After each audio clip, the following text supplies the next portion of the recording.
साथ बोलिए प्रेरितों के काम 5वां अध्याय और उसके 27 वचन से 42 वचन तक आज हमने पढ़ा है। प्रेरितों के काम पुस्तक को जब हम पढ़ते हैं तो ये पहली सदी में या पहली कलीसिया के बीच में परमेश्वर के मूवमेंट को, परमेश्वर के कामों को हमें इंफॉर्मेशन मिलती है इससे।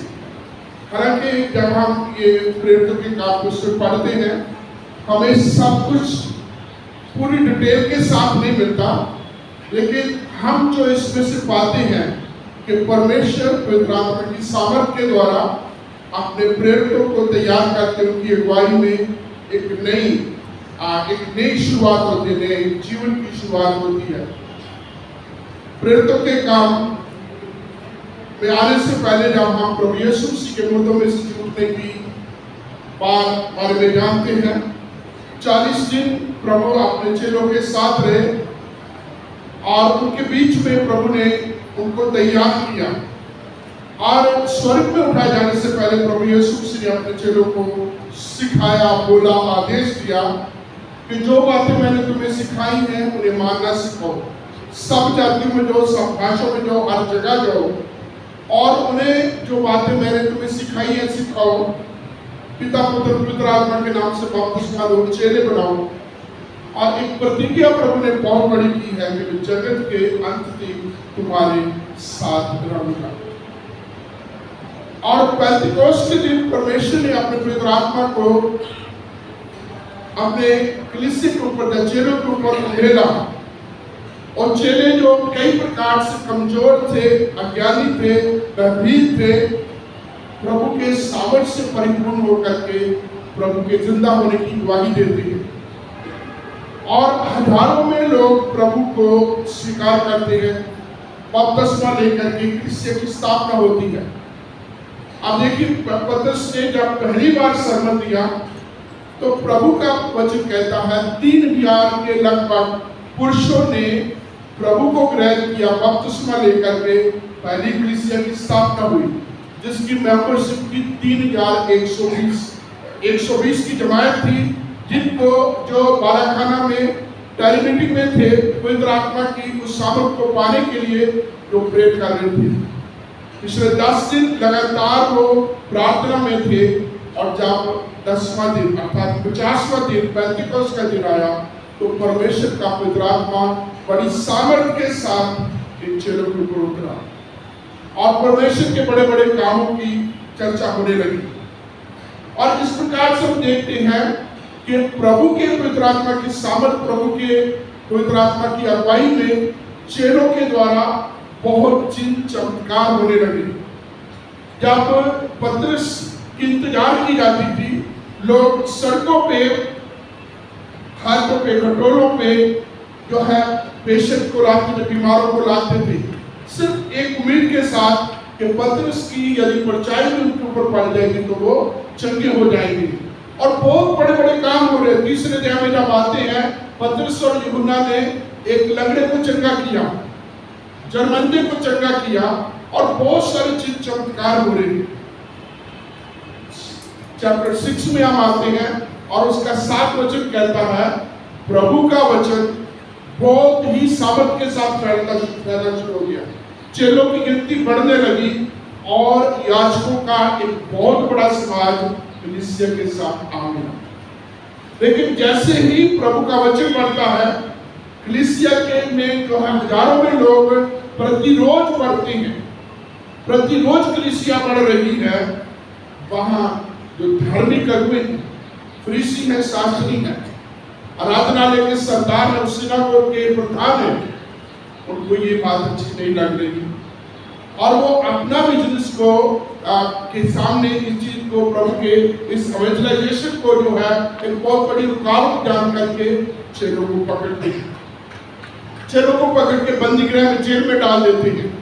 और परमेश्वर ने बड़ी सामर्थ के साथ अपने दूत को भेजकर जेल के तमाम दरवाजे खोल करके उन चेलों को वहां से मुक्त किया, चेलों को वहां से निकाला, मुक्त किया। इसलिए नहीं कि वो अपने आप को बचा के कहीं और जगह चले जाए, किसी सेफ जगह पर चले जाए, बहुत बार हम ऐसा हमारे साथ होता है कि एक मुसीबत वाली जगह से हम निकलते हैं, हम किसी सेफ सुरक्षित जगह पर पहुंचना चाहते हैं, लेकिन स्किन सेफ के लिए नहीं, एक सुरक्षा के लिए नहीं, एक किसी ऐसे काम के लिए नहीं। परमेश्वर ने चेलों को जेल में से निकाला और स्वर्गदूत ने कहा जाकर के उन तमाम कामों को, प्रभु यीशु मसीह के जिंदा होने की गवाही को सब लोगों में जाकर के बताओ।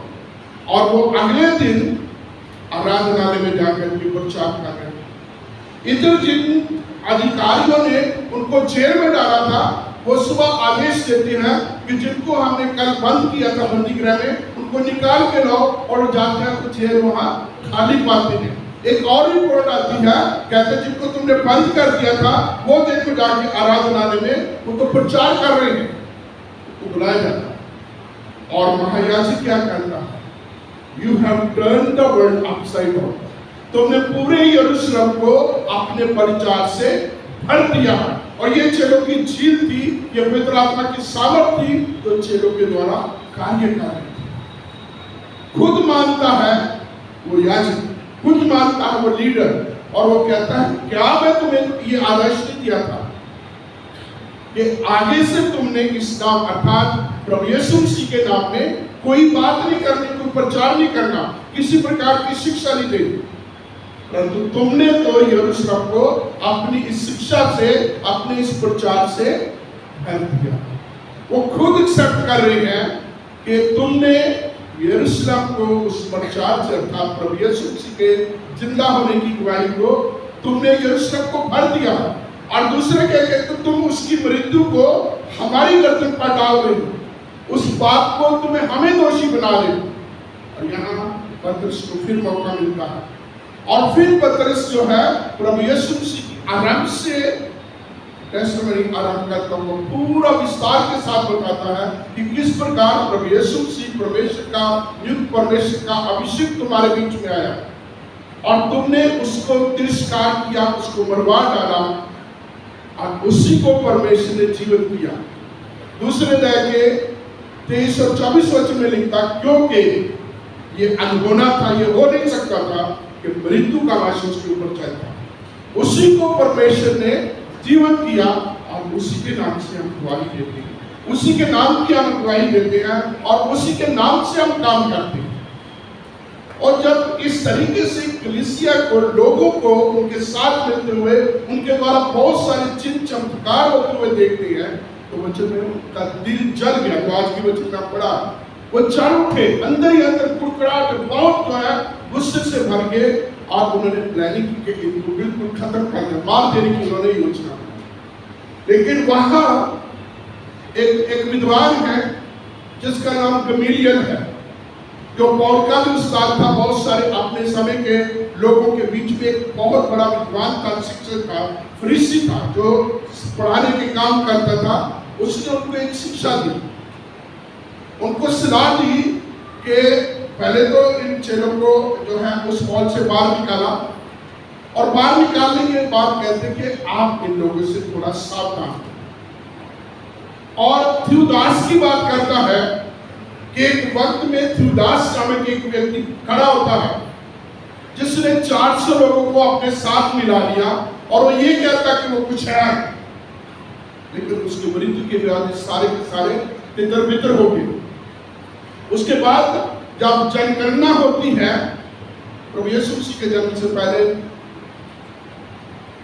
यहूदा करके एक व्यक्ति खड़ा होता है, और वो भी कुछ लोगों को अपने पीछे लगाता है, परंतु क्या हुआ, उसकी मृत्यु के बाद सारे के सारे फिर तितर बितर हो गए, और जो मूवमेंट आरंभ होती है वो खत्म हो जाती है उसकी मृत्यु के साथ ही।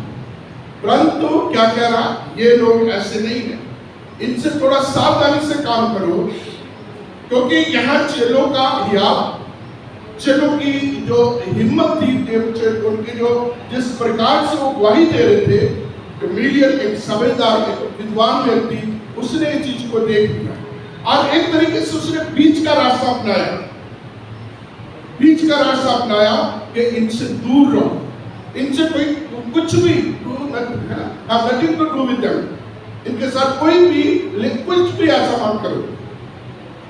और ये कहा कि वो लोग उठे थे, जुदास, वो यहूदा उठा था, मकाबी उठे थे। कई प्रकार की ऐसी मूवमेंट बनी थी, वक्त के साथ उनकी मृत्यु के सारी खत्म हो गई। लेकिन ये बात जो शुरू हुआ है, प्रभु यीशु मसीह को मार दिया और इनका विश्वास देख कहीं आप देखो कि उसके जिंदा होने की बात कह रहे हैं और उस मृत्यु का दोष तुम पर लगा रहे हैं।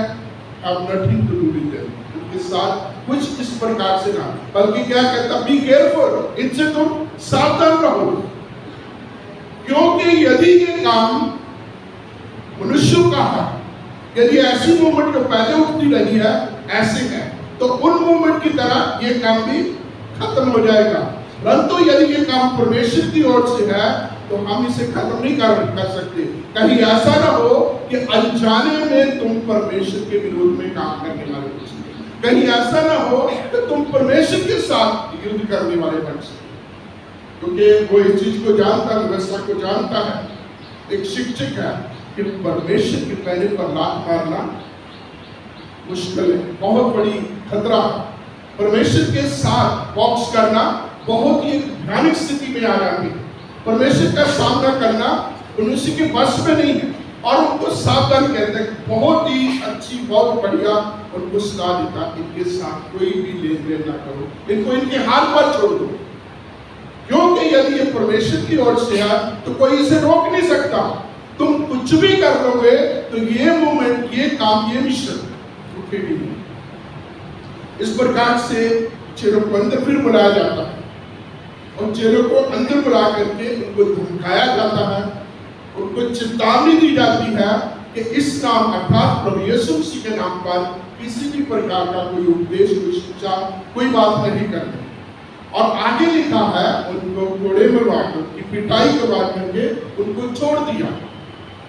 और जब वो बाहर आते हैं, आखिरी वचनों में देखिए 40-42 वचन तक यह है कि वो बाहर आके आनंदित होते हैं कि प्रभु यीशु मसीह के नाम से हम कम से कम मार खाने की तो लायक हुए। अब देखिए, जब उनको मारा गया था, कोड़ों के साथ मारा गया था, और कोड़े के बारे में, उस हंटर के बारे में आप जानते हैं कितना कुछ होता है, चमड़ी को घेर देते हैं, कितना बुरा हाल हो जाता है। और इतना बुरा हाल, इतनी जो है तकलीफ में आने के बाद परमेश्वर का वचन कहता है कि वो आनंदित है। अपनी तकलीफ को वो बहुत छोटा सा समझ रहे हैं, क्योंकि उनको पता है कि उनका परमेश्वर बड़ा है। उनकी समस्या से, उनकी तकलीफ से, उनकी शारीरिक पीड़ा से उनका परमेश्वर कहीं बड़ा है। वो गीत गाते हैं, ये मत कहो खुदा से मेरी मुश्किलें बड़ी, मुश्किलों को कह दो मेरा खुदा बड़ा। इसी प्रकार के उनके फेथ, उनका विश्वास, उनका हौसला, उनका हियाव कि ये जो तकलीफें हैं, जिसको पौलुस ने आगे जाकर के कुरिन्थियों की दूसरी पत्री 4 अध्याय में कहा है कि हमारा पल पल का हल्का सा क्लेश हमारे लिए बहुत बड़ी महिमा को उत्पन्न करने वाला। 4 अध्याय में वो बोलता है, हम तरह तरह से सताए जाते हैं, गिराए जाते हैं, धमकाए जाते हैं, दुख उठाते हैं, बहुत सारी बातों को कहता है, लेकिन हम निरुत्साह नहीं हैं, लेकिन हम त्यागे नहीं जाते। हम प्रभु के मृत्यु को अपनी देह में लिए फिरते हैं, क्योंकि वो प्रभु जो है हमारे पल पल के हल्के से क्लेश को बहुत बड़ी महिमा में परिवर्तित करने वाला है। यहाँ चेलों के बारे में देखेंगे तो चेलों को एक हुक्म दिया जाता है, अथॉरिटी उनको एक जो हुक्म देती है कि आगे से तुमने यीशु मसीह के नाम से कोई प्रचार नहीं करना। क्या कहा? आगे से यीशु मसीह का नाम तुमने नहीं लेना, और इस नाम से तुमने कोई भी बात नहीं, कोई प्रचार नहीं करना। और चेलों का जवाब क्या था? आप ही इंसाफ करो, आप ही बताओ हमें कि हम क्या करें, क्या हम परमेश्वर की बात से ज्यादा मनुष्यों की बात को माने? तो उनकी प्राथमिकता क्या थी, उनकी सोच में क्या था? परमेश्वर सबसे पहले था।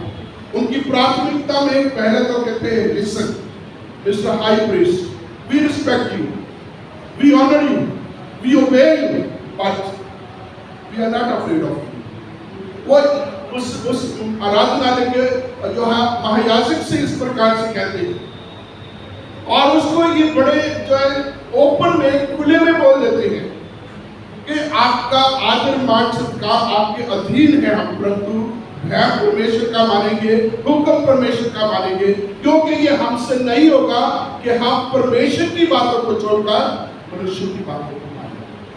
परमेश्वर के वचन में हम ये पढ़ते हैं कि श्रापित है जो मनुष्यों पर अपनी आंखें लगाता है, क्या ही धनी है जिसका भरोसा परमेश्वर के ऊपर है।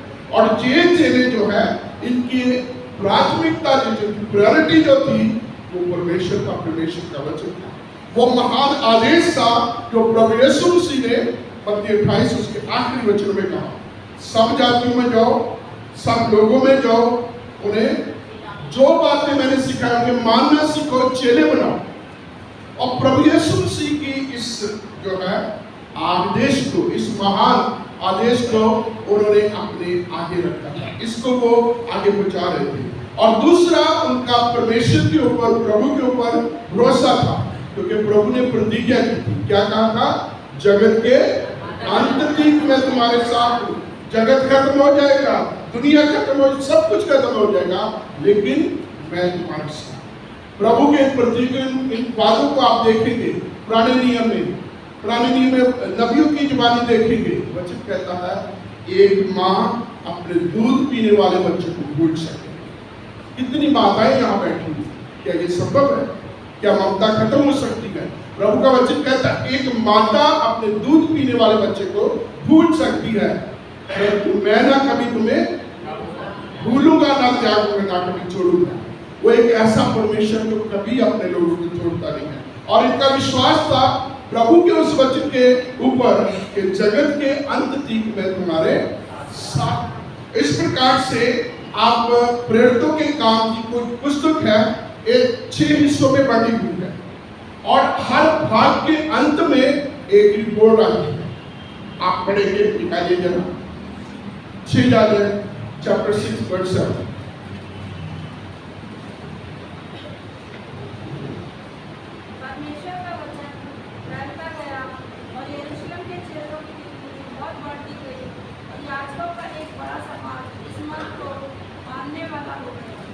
क्या पढ़ा हमने? परमेश्वर का वचन फैलता गया, यरूशलेम में चेलों की गिनती बढ़ती गई और याजकों का एक बड़ा समाज में शामिल हो गया। और इस प्रकार से आप हर सेक्शन के बाद ये रिपोर्ट मिलती है। यहाँ शताब की बात आती है, बहुत था पौल जो समय सौल था, जिसका यहूदी नाम जो ये था, वो उस समय विरोध में था, वो गवाही देता था। उसने खुद आगे जाकर के, जब प्रेरितों के काम की पुस्तक में पढ़ेंगे, वो खुद कहता कि मैं इनके विरोध में गवाही देने वाला था, मैंने इनके विरोध में गवाही दी, मैं इनको नाश करना चाहता था। और खुद वही प्रभु की गवाही देता, प्रभु को जिंदा होने की गवाही देता है, अपने बारे में, अपने वंश के बारे में, अपने जोश, अपने होश के बारे में, अपने उस ज्ञान, उस प्रमाण के बारे में बताता हुआ कहता है। और इस प्रकार से हम देखते हैं हर सेक्शन के बाद 6 इसके हिस्से हैं प्रेरितों के काम, हर सेक्शन के बाद ऐसी ही रिपोर्ट मिलती है। कलीसिया बढ़ती गई, कलीसिया को शांति हुई, यहाँ विरोध था, यहाँ स्ताव था, यहाँ तरह तरह की और यातनाएं थी, जेल थी। आप देखिए पौलुस के साथ क्या हुआ, कितनी यातना सही।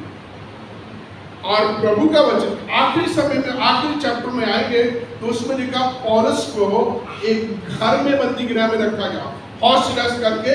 परंतु क्या किया, उसको इजाजत दी गई 3 साल के लिए कि वो एक घर में रह करके प्रभु का वचन सिखा सकता हो। और भाई लोग, वचन मेरे भाई लोग खुले में उसके पास आते थे और एक तरीके से उसने थियोलॉजिकल कॉलेज मान खोला हुआ था। लोग आते थे, प्रभु का वचन सीखते थे और लगातार वहां रह करके कलीसियों को उसने पत्र लिखे, कलीसियों को उसने। तो पहली चीज, चेले जो है उनकी प्राथमिकता परमेश्वर का वचन है, परमेश्वर का आदेश है। मनुष्यों की बात मानने से उन्होंने प्रभु की बात को माना। दूसरे, पवित्र आत्मा की सामर्थ का असर हमें देखता है। अब चेलों के बारे में देखें, वही चेला जो प्रभु यीशु मसीह के नाम से अपने आप को लानत देता, क्या कहता है, लानत है मुझको अगर मैं उसको जानता हूं, मैं तुम्हारी भाषा नहीं समझ रहा, तुम क्या कह रहे मुझे समझ नहीं आ रही। और अब तीसरी बार उसने ये कहा और वो फिर खुद ही उसने रियलाइज किया कि मैं प्रभु का इनकार कर चुका हूं। वो जो एक दासी से एक छोटे से ग्रुप से डरा हुआ था, प्रभु का इनकार कर रहा था, आज हजारों की भीड़ है और उसके पहले सरमन में 3000 लोगों ने प्रभु को ग्रहण किया। आगे हम पढ़ते हैं ऐसे 4000 5000 हजारों की गिनती में लोग पढ़ते हैं और उसकी लीडरशिप में पहला हिस्सा जो है हम देखते हैं कलीसिया बढ़ती गई। कलीसिया जो है यहाँ हम देखते हैं यरूशलेम में, रोम में और रोमी साम्राज्य में पूरा का पूरा वचन पहुंच गया। पहले यरूशलेम में, फिर यहूदिया में, फिर सामरिया में और फिर दुनिया के अंत तक। यरूशलेम में, रोम में, रोम अर्थात जो उस समय की वर्ल्ड की राजधानी था और पूरे के पूरे रोमी साम्राज्य के लिए जो समय सबसे बड़ा साम्राज्य था, पूरे विश्व में इनके द्वारा परमेश्वर ने जो है अपने पवित्र आत्मा की सामर्थ के द्वारा, अपने पवित्र आत्मा की अगुवाई के द्वारा, अपने पवित्र आत्मा से भर करके इनको इस्तेमाल। चेलों में याद था, चेले प्रभु के दर्शन में बने हुए थे। चेले जो है केवल प्रभु की मर्जी को मानते, प्रभु की मर्जी के अनुसार चलते थे और उनके लिए ये स्ताव जो था ये बहुत साधारण सी बात, बड़ी छोटी सी बात थी, क्योंकि अपने महान परमेश्वर को वो प्राथमिकता देते थे। पहला गीता में उतनी गीत गाया, प्रभु महान विचारों कार्य थे।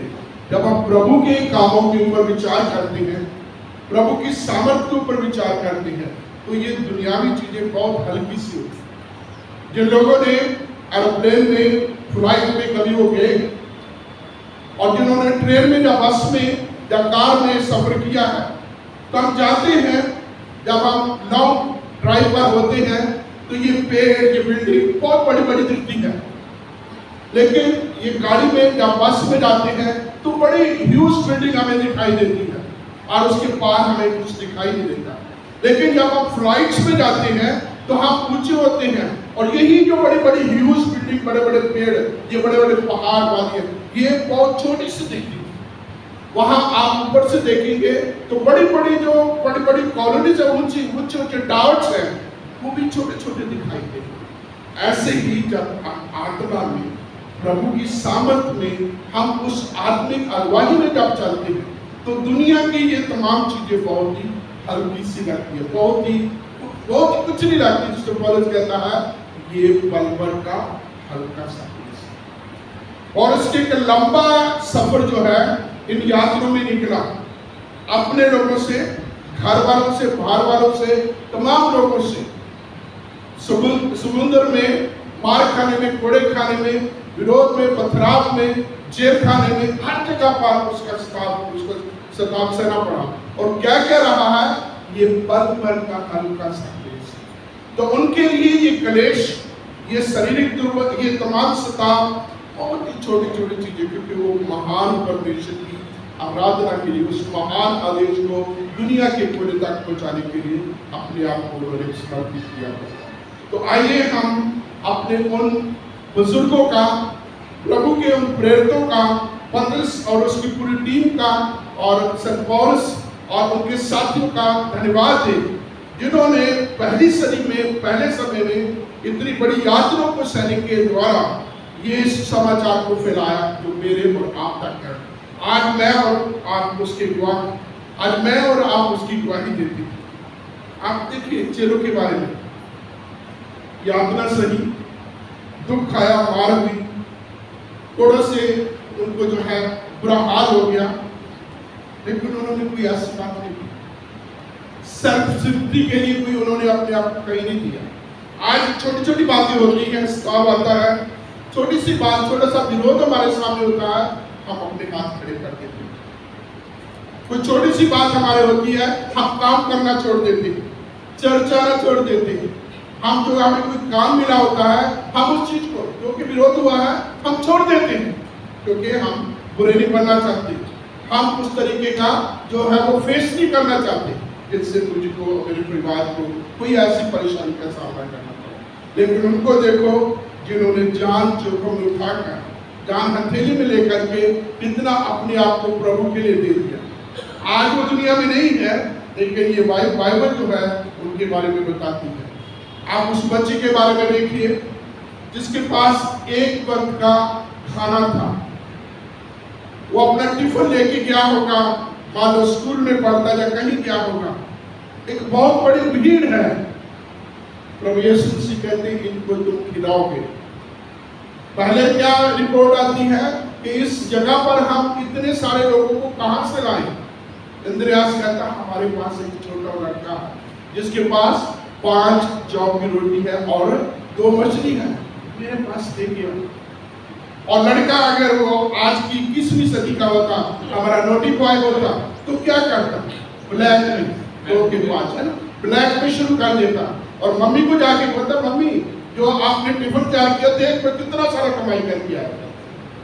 जब कोई और बच्चा होता तो रोने लग पड़ता, अंकल ये तो मेरा है, मैं भूखा रह जाऊंगा, मेरी मम्मी मारे। आप कल्पना करके देखिए उस बच्चे की।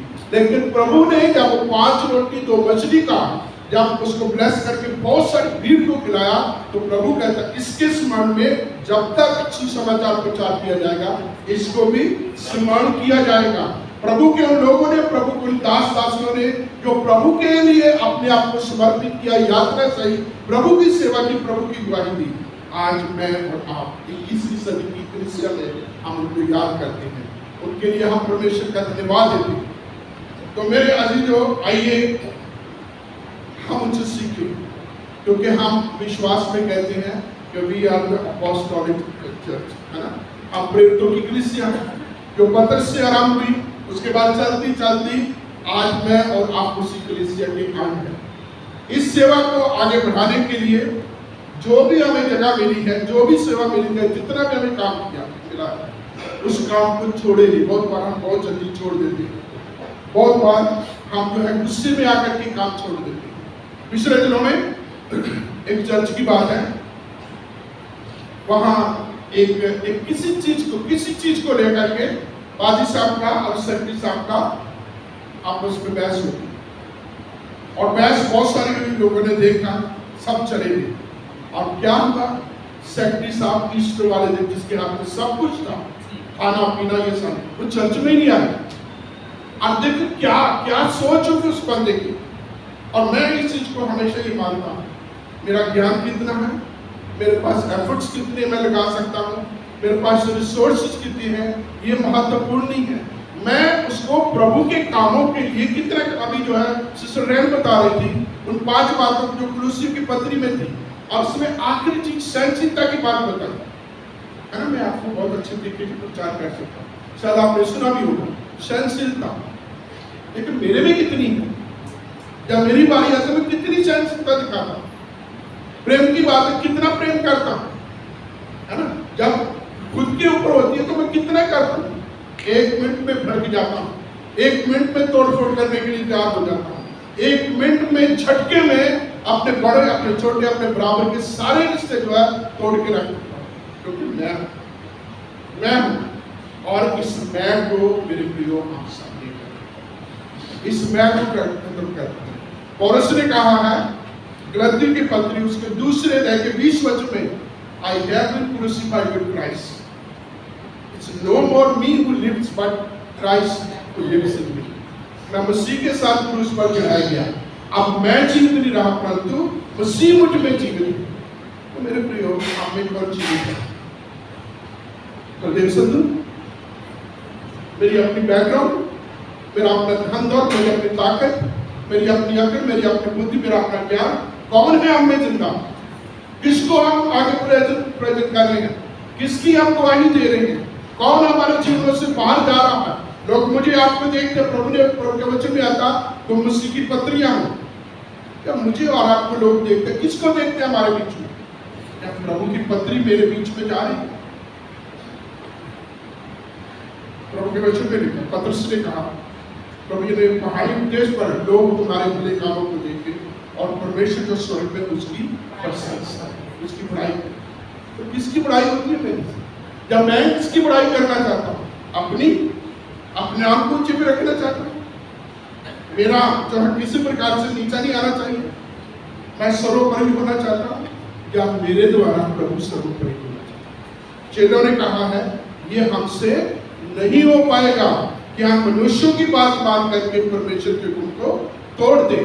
और उन्होंने उस प्राथमिकता को आगे रखा उन्होंने उस बात को, उस मिशन को आगे रखा और आज 21वीं सदी में पूरे विश्व में मेरे और आपके जैसे पत्थरों को पूजने वाले, मूर्तियों के सामने गिड़गिड़ाने वाले आज उस मसीह की आराधना करने वाले। हमारे बीच में बहुत सारे लोग हैं जो कभी विरोधी थे कलीसिया के, मसीह के विरोधी थे, कभी हम विश्वास करने वाले नहीं थे, कभी हो सकता हम में से भी इस बाइबल को इधर उधर करने वाले होंगे, कभी हो सकता है हम मसीहियों को, कलीसिया को, पासवानों को बुरा भला कहने वाले होंगे, लेकिन आज प्रभु ने अपने आत्मा के द्वारा, अपने प्रेम के द्वारा हमारी जिंदगियों में काम किया, हमें वो सच्चाई दी है जिसके द्वारा आज हम उसकी आराधना करते हैं। आज हम उसकी आराधना करते हैं क्योंकि उसने हमारे जिंदगियों में बड़े बड़े काम किए। आखिरी वचन भजन संहिता 126, परमेश्वर ने हमारे लिए बड़े बड़े काम किए हैं, इसलिए हम आनंदित हैं और आनंद से हम उसकी महान सर्वशक्तिमान हमारे दयावान परमेश्वर, धन्यवाद के साथ आपके कदमों में आते हैं। आज की दिए हुए समय के लिए आपका शुक्र करते हैं। इन तमाम प्रियों के लिए पिता परमेश्वर आपका धन्यवाद देते हैं जो तुझ सच्चे जीवित परमेश्वर की आराधना के लिए अपना समय निकालते हैं, तेरे भवन में आते हैं, तेरी हमदोस्ताई से गीत गाते हैं। इन सब के लिए आपका धन्यवाद देता हूँ। सब पर तेरी बरकत चाहता हूँ, हर एक पर तेरा अनुग्रह चाहता हूँ। तुझसे विनती करता हूँ कि जैसे पहली सदी के, पहली कलीसिया के अगुवे, पहली कलीसिया के विश्वासी तेरे आत्मा के चलाए चलते हुए, तेरे आत्मा की अगुवाई में तुझे प्राथमिकता देते थे, हम भी आपको प्राथमिकता दें। हमारी जिंदगी की प्राथमिकता परमेश्वर केवल आप और आप हो, आपका वचन हो, आपके आत्मा के चलाए चले और अपनी जिंदगी से आपके नाम को ऊंचे पे। इस प्रार्थना को सुने, प्रार्थना हमारे प्रभु और उद्धारकर्ता मसीह यीशु के पवित्र नाम में मांगते हैं।